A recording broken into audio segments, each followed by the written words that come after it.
Reverend Janet is not only being our soloist, but she is also our speaker. And she is here to help you understand your deeper worth and how you do matter. And the thing about Janet is, for those of you who haven't met this woman, she seems to be everywhere at all times. I think she has a doppelganger somewhere, because I have seen her march for freedom and peace. I've seen her sing on the Freedom Train when we celebrated Martin Luther King's wonderful trip when he was marching from Selma.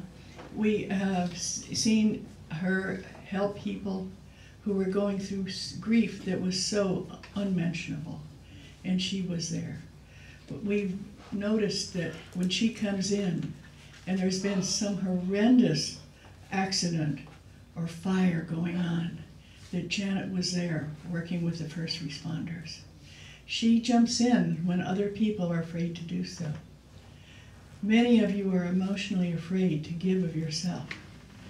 This little body of our dear Janet gives mentally, emotionally, spiritually. She's constantly giving to people. She was one of the people that helped when she traveled to New York after the towers fell. She took California with her.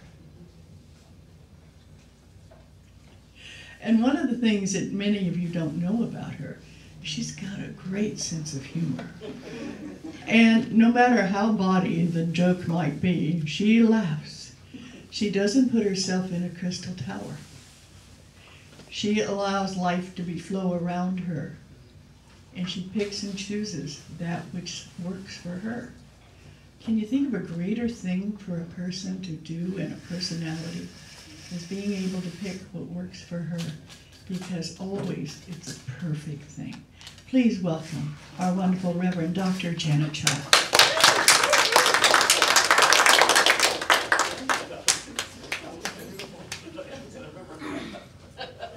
Wow. You got that on tape, right? Yeah. It is such an honor to be here with each and every one of you. I am so glad to see your smiling faces. I'm so glad that you got yourself here to be a part of this community. Because this community is what helps me to do my work in the world. This community is what helps the world move to a higher spiritual place. And every time we come together in community, when two or more of us are gathered, when we are gathered at the conference, which I encourage you to come to. If you've never been to a UCM conference, come. If you have come to a UCM conference, come to this one, because it is going to be fantastic. And bring a friend. It is time for us to reach out into the world, my friends. It is time for us to touch people that are alone and isolated, that are looking for spiritual meaning in their life. Please, reach out to your community. I'm bringing a couple of people from different cultures to the UCM conference. They have different spiritual traditions, and it's wonderful because we did a little outreach to the Muslim community in the aftermath of what happened in Australia. In New Zealand, I'm sorry. In New Zealand. And what was so devastating about it is that they said very few people have reached out. No. And I know, which I'm very, that broke my heart. Is there anything we as a community can do? Yes, I think we can do something. I think we can do something. I think we could have a big, I call it a critical incident stress response, but a big gathering of people to say, we support you and we want to hold and cradle your pain. I think there's a lot we can do. And, I think in doing that, my friends, we matter. We make a difference. A beautiful woman, and I don't see her here, Chris Brown. But there's a lot of beautiful women here. There are a lot of beautiful women here. But Chris Brown pointed out something to me that was very powerful when she heard what I was going to do. She said, you know, Janet,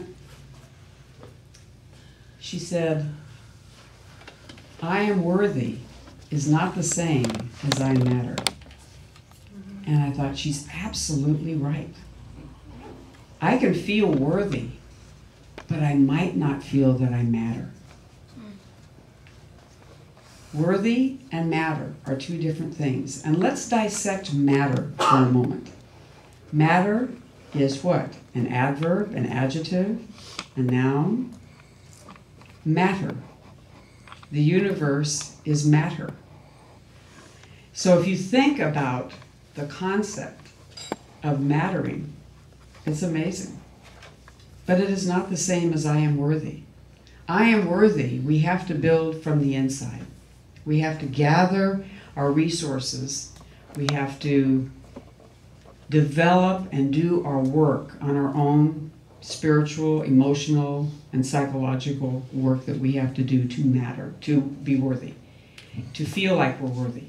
Okay, that's an internal process. I mean, we can get some help from other people, but that's a pretty much of an internal process. But if we think about how we matter, that generally has to do with what? Outside, exactly. How we are manifesting our worthiness in the world. Now, where I get trapped many times is I judge how I matter on what I do. Okay, this is very important, my friends, because we have grown up, many of us that live in Silicon Valley, have grown up in a society that teaches us we are judged by what we do, not who we are. What we do, not who we are. Now, let's think about this. When you go to a party or a gathering of people and you don't know the person, maybe you're meeting new people, what is the first question we often ask? Where do you work? Where do you work? What do you do? What do you do? That's the first question. Or when you say, tell me about you, they talk about where they work and what they do. Or if you say, tell me, if you make it a more open-ended question, Tell me about you. like Reverend Annie just said, yeah, tell me about you, they talk about what they do. Absolutely. So we're really trained, to go to what do we do? What accomplishments have we done in the world? Now, the power of this is that mattering has very little to do with what we do. It has very little to do with our activities or our accomplishments. It has to do with who we are in the world. So just by being, we are mattering. We matter. Just by being. Just by sharing your energy with the world, by connecting to the world in the powerful ways that you do, even if you do nothing. And I'm always reminded of an amazing woman that I had the privilege to meet that will always touch my heart. And that's Maya Angelou. And she's always said, and I use this quote probably exhaustively, but people will not remember what you say. They will not remember what you do. But they will remember how you made them feel. So it's not what we say. It's not what we do, even. It's how we make a person feel, and we do that by our presence. So when we feel worthy, our presence is going to be strong, and it's going to make a big difference, and we do matter. So the two are connected. Becoming worthy, feeling worthy, is connected to how we matter in the world. But it's not about what we do, my friends. It's not about all the accomplishments we do. And I'm going to read a couple of passages from a book that I love. And it's called My Grandfather's Blessings. Have any of you read it? It's by Rachel Naomi Remen. She's a physician. Wonderful. She's amazing. So I received this book as a gift, and I just treasure it. And I'm going to read a couple of passages. On Friday afternoons, when I would arrive at my grandfather's house after school, The tea would always be set on the kitchen table. My grandfather had his own way of serving tea. There were no teacups and saucers or bowls of granulated sugar or honey.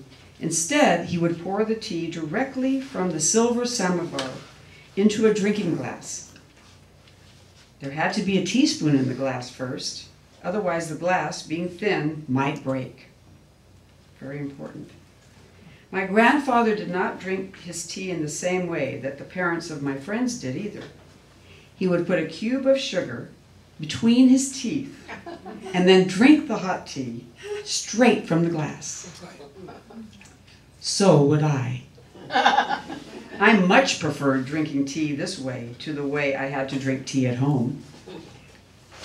After we had finished our tea, my grandfather would set 2 candles on the table and light them. Then he would have a word with God in Hebrew. Sometimes he would speak out loud, but often he would close his eyes and be quiet. I knew then that he was talking to God in his heart. I would sit and wait patiently because the best part of the week was coming. When Grandpa finished talking with God, he would turn to me and say, "Come, Neshumele." Then I would sit in front of him and he would rest his hands lightly on the top of my head. He would begin by thanking God for me and for making him my grandpa. He would specifically mention my struggles during the week and tell God something about me that was true. Each week I would wait to find out what that was. If I had made mistakes during the week, he would mention my honesty in telling the truth. If I had failed, he would appreciate how hard I tried. If I had taken even a short nap without my nightlight, he would celebrate my bravery in sleeping in the dark. Then he would give me his blessing and ask the long-ago women I knew from his many stories, Sarah, Rachel, Rebecca, and Leah, to watch over me. These few moments were the only time in my week where I felt completely safe and at rest.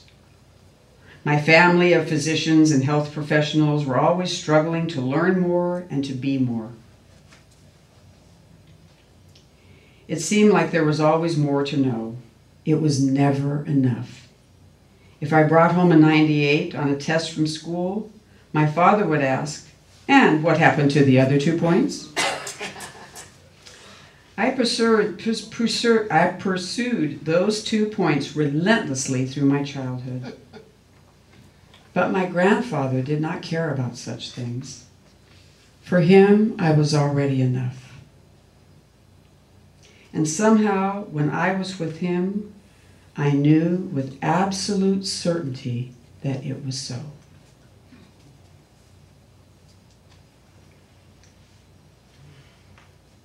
My grandfather died when I was 7 years old. I had never lived in a world without him in it before, and it was hard for me. He had looked at me as no one else had and called me by a special name, which meant beloved little soul. There was no one left to call me that anymore. At first I was afraid that without him to see me and tell God who I was, I might disappear. But slowly over time, I came to understand that in some mysterious way, I had learned to see myself through his eyes. And that, once blessed, we are blessed forever. And that once blessed, we are blessed forever. This is powerful, my friends. This is the blessing that we can give to each other, to build up our worth and to teach us that we matter. And I love the way that she put that story in there to talk about how, again, in the society, we're judged by what we do, how much we accomplish. And her mother and father had even gotten into that, that kind of rat race. And then, I've got to share with you one last thing. Many years later, when in her extreme old age, my mother surprisingly began to light candles and talk to God herself.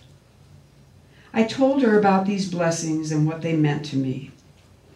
She had smiled to me sadly and said, "I have blessed you every day of your life, Rachel. I just never had the wisdom to do it out loud."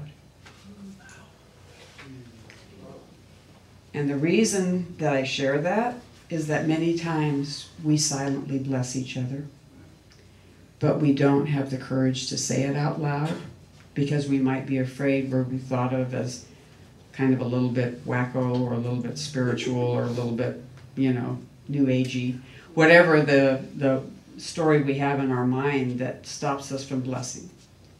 I was at Kaiser Hospital getting a mammogram. Now, for any of you that's a spiritual thing right there. that is a spiritual experience in pain, recovery. And I was talking with a wonderful woman. We were in the waiting room, and it was at the new Kaiser. And she was telling me, I said, "Well, how are you?" She goes, "Well, I'm a school teacher." And she said, and I don't know how we got on it, but she said, "Yes." Well, she asked, "Do you have children?" I said, "Well, I was able to raise a stepchild, but, he died." And she said, "My husband and I have tried in vitro 3 times. And I had 3 miscarriages, and I had 3 babies that died." And I said, this is the moment where we have to seize it, right? This is the moment. So I talked to her and I said, "That's really hard. That really sucks." And I said, "What a gift you are to the children in your classroom." And she looked at me and she said, "I never thought about it that way." And I said, "May I give you a hug?" Now, for any of you that know me, I'm a little scatterbrained, so then they called me in to do my mammography. And so I left half my stuff in the chair, in the waiting room, which, this woman lovingly took up to the desk for me, and so I didn't have to get another prescription, saying I've lost my script. And it was a wonderful infinity of giving and receiving. But at the moment in time, she mattered. I mattered. The infinity of giving and receiving. And I just want to say, my friends, that we are worthy and we do matter. And in some ways, we need to really understand how we matter. Sometimes we need to hear that from other people. We need to receive that we matter. So what did Reverend Dottie do for me today? She called you all kinds of nice things. She called me all nice, kind things, right? All wonderful things. She was teaching me, that I matter. And she was reminding me, and some of those things I had kind of forgotten about. I had kind of a rough day yesterday. I was in a lot of physical pain. I don't know why, just sometimes I have a condition that sometimes acts up, and I don't know why, what I did to create it. But, when I was feeling kind of like, oh man, I'm just, I'm lazy, blah, blah, blah, blah. I'm not getting this stuff done. I need to get this, I'm starting to do the story, I've got to do this, I've got to do that, I'm not doing that. And then, she just reminded me, hey, I've done some stuff, so maybe I can sit on my laurels for a minute and, and be with it. But sometimes we do need to be reminded that we matter. We need to claim that we are worthy. That's between us and Creator. But sometimes we need help from our ancestors, from our associates, from our loved ones, from our sisters and brothers, reminding us that we indeed do matter. And I offer to you, be gentle with yourself. Because a lot of times I think what happens is that we can set out this goal to be spiritually aware. And we had an incredible speaker last Sunday that kind of talked about the spiritual pitfalls that we can fall into, trying to be a spiritual person. And one of those is what I call kind of the judgment of where we're at. Okay? And so I'm going to read another thing from Rachel. because it's just an amazing thing. True service is not a relationship between an expert and a problem. It is far more genuine than that. It is a relationship between people who bring the full resources of their combined humanity to the table and share them generously. Service goes beyond expertise. Service is another way of life.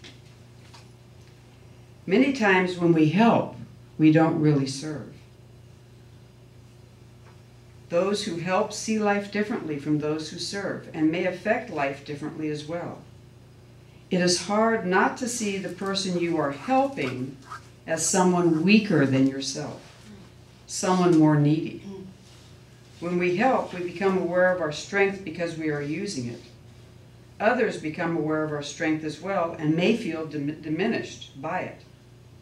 But we do not serve with our strength. We serve with ourselves. We draw from all of our experiences. Over the years, I have discovered that everything I know serves and everything I am serves. I have served people impeccably with parts of myself that embarrass me, parts of which I am ashamed. The wholeness in me serves the wholeness in others and the wholeness in life. Service is a relationship between equals. And the reason I'm reading that is it's our vulnerability that brings the true healing. When we are willing to be vulnerable, when we are willing to tell our truth about where we're at. I'm having a rough day today. I'm not feeling really good. And then, I just, said, okay. So I called a person that I've been meaning to call for a while, and I said, you want to go for a walk around the mobile home park? And it was perfect. And we got out and pet the trees. I call it petting the trees, when you go by and you say thank you to the trees. And it changed my whole attitude. And it was just a little park, a little walk with someone, reminding me that it's okay to be vulnerable, depressed, in pain, growly, and grouchy. Okay. Thank goodness. Yes. Absolutely. And my friends, I brought this bowl here in the center. And I brought it specifically because I'm going to read another thing that Rachel Naomi Remen taught me. And it was a ceremony, a ritual that she learned from a friend of hers. And it goes something like this. I begin and end each day with a very old ritual that was taught to me by a gentle elderly woman who is a Tibetan nun. Each morning, the first thing after awakening, you take a small empty bowl that you keep for this purpose and fill it slowly to the brim from a source of running water. Doubtless, the originators probably had in mind some high mountain stream. I used my kitchen faucet, and I want you to know that I used our kitchen faucet back here to fill it on. Turning it on and letting it run for a while before passing my little bowl through the water to fill it completely. As the bowl fills, you reflect upon the particulars of your life, whatever they are, the people with whom you share your time, your state of health, whatever problems you face, what skills and strength you have, your disappointments, your successes, your worries, your personal gifts, your personal limitations, your home, your possessions, your losses, your history as a human being. As the bowl fills, you receive your life open-heartedly and unconditionally as your portion. You receive your life, and it's very much what our beautiful Reverend Dr. Eileen was saying, as your portion. This is my portion that I hold today. Walking very slowly, you take the bowl to your altar or to a special place. Dedicating all that it contains to the service of life. Leaving the full bowl in its place, you begin your day. And then at the end of the day, what do? You empty the bowl. And in that, release anything that you have carried that you no longer need to keep. And the power of that, my friends, and water is such a healing force, is that it gives us that opportunity to heal, to come to fullness with what our life is and what we do with our life and who we are in our life. And it gives us that opportunity in so many ways to honor. Again from Rachel. It has taken me a long time to realize that I have an effect on the people around me. Like many people who are different when they were young, I suffered for years from a shyness and lack of self-worth. All but invisible to myself, I believed I was invisible to others as well, and that my presence or absence had little or no influence on anyone. In early days, I would often not respond to a written invitation or return a phone message. Sometimes I would leave a party without a word to anyone, including the host or hostess. It simply never occurred to me that anyone might notice that I had not responded or that I was no longer there, that it might matter. Years later, I was stunned to discover that all those years I had been seen as aloof and rude, and that my behavior often hurt people. Many people do not know, we do not know often, that we can strengthen or diminish the life around us. And so what I would like to do is I've made this candle, and I would like to start passing it around. And I have it unlit so that it's safe for us to hold and pass around.